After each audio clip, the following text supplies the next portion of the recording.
ಈ ಶುಭ ಸಂದೇಶದ ವಾಕ್ಯವನ್ನ ಇವತ್ತು ನಾವು ಮಾತಾಡುವಂತ ವಿಶೇಷ. ಯೋಹಾನ ಬರೆದ ಸುವಾರ್ತೆ 5ನೇ ಅಧ್ಯಾಯ 14ನೇ ವಚನವನ್ನ ಧ್ಯಾನಿಸುವರಾಗೋಣ.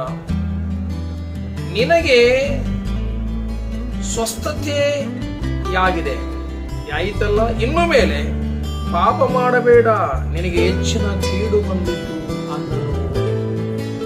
ಯೇಸು ಕ್ರಿಸ್ತನು ಒಬ್ಬ ರೋಗಿಯ ಎಲ್ಲ ಗುಣಪಡಿಸಿದ ಮೇಲೆ ಈ ಮಾತನ್ನ ಯಾಕೆ ಸಂಬೋಧಿಸಿದ ಎಂಬುದಾಗಿ ನಾವು ಆಲೋಚಿಸಬೇಕಾದರೆ, ಯೇಸು ಕ್ರಿಸ್ತನು ಹೇಳಿದಂತ ಮಾತು ಆರೋಗ್ಯ ಹೊಂದುವುದಕ್ಕಿಂತ, ಮಾನವನ ಜೀವಿತದಲ್ಲಿ ಆರೋಗ್ಯ ಹೊಂದುವುದಕ್ಕಿಂತ ಆಧ್ಯಾತ್ಮಿಕ ಜೀವಿತದಲ್ಲಿ ಅಭಿವೃದ್ಧಿಯಾಗಬೇಕು ಅನ್ನುವಂತ ಆಸೆ ಇಟ್ಟುಕೊಂಡು ಮಾನವ ಜಾತಿಯನ್ನ ಹುಡುಕುವುದಕ್ಕಾಗಿ ಬಂದ.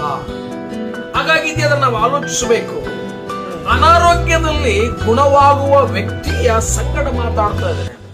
ನಿನಗೆ ಸ್ವಸ್ಥತೆ ಆಯಿತಲ್ಲ, ಇನ್ನು ಮುಂದೆ ಪಾಪ ಮಾಡಬೇಡ, ನಿನಗೆ ಕೇಡು ಬಂದಿತು. ಇದನ್ನ ಒತ್ತಿಯಾಗಿ ಹೇಳುತ್ತಾ ಇದ್ದಾನೆ. ಯಾಕಂದ್ರೆ ಮಾನವ ಪಾಪಕ್ಕೆ ದೂರವಾಗಬೇಕು, ಪಾಪದಿಂದ ವಿಮುಕ್ತಿ ಆಗಬೇಕು, ರಕ್ಷಣೆಯನ್ನ ಹೊಂದಬೇಕು ಎನ್ನುವಂಥದ್ದೇ ದೇವರ ಈ ಮಾತು. ಬಹಳ ಪ್ರಾಮುಖ್ಯ, ಮಾನವ ಜೀವಿತವನ್ನ ಕದಲಿಸ್ತದೆ. ಅದಕ್ಕಾಗಿ ಆರೋಗ್ಯ ಹೊಂದುವುದಕ್ಕಿಂತ ಪಾಪ ಮಾಡದೇ ಇರುವಂಥದ್ದು ಮಾನವನಿಗೆ ಅದು ಶ್ರೇಯಸ್ಸು ಎಂಬುದಾಗಿ ಯೇಸು ಸ್ವಾಮಿ ಹೇಳುತ್ತಾ ಇದ್ದಾರೆ. ದೇವರ ಮಾತುಗಳನ್ನ ಆಶೀರ್ವಾದ ಮಾಡಲಿ.